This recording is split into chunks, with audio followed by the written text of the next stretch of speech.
And to think that we had 11 Republicans go along with an extension.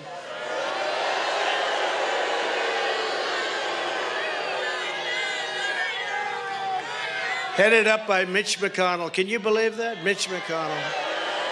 11 Republicans. And you know what it does? It gives the Democrats more time, 2 months, gives them more time to figure it out.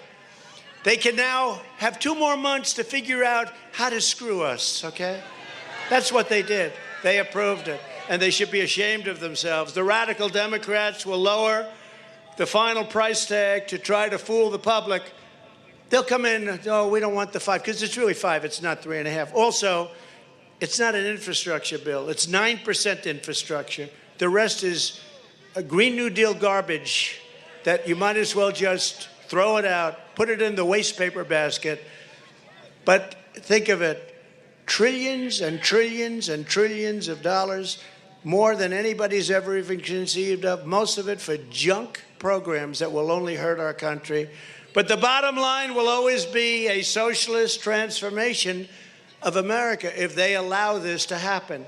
So when they talk about the debt ceiling, we have a very powerful card there. We don't want to violate that, but that's more important than what they're going to do by passing this thing that's going to kill our nation.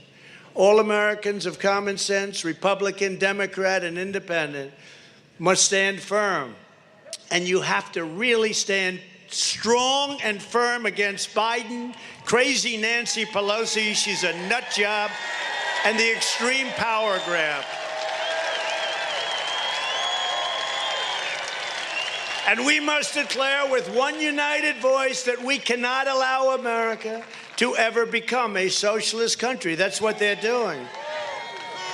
And I really think it's a step beyond. I think it's going to be a communist country. We're not letting it happen. But these people, the media, who don't cover anything they do that's wrong, anything they do that's okay, they make it like it's the greatest thing that ever happened.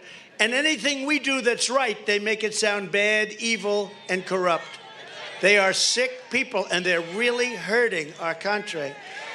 Practically every single Democrat lawmaker in the House and Senate has endorsed this deranged legislation, and that's why every single one of them has to be voted out of office next November. Next November. It's coming up quick. Time flies, right? Time flies. Remember the election? We said, oh, boy, it will never end. It's just, but listen, in November, we have an election already. I mean, think of it. It's a year from now, we're having an election. So quickly it flies. The 4 years really flew. You know, I did a couple of things. I said, I have 2 things. Number one is to protect and save our country.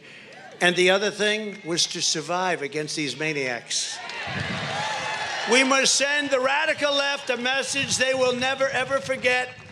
And we must do it by electing record numbers of America First Republicans. And we have a lot of great ones.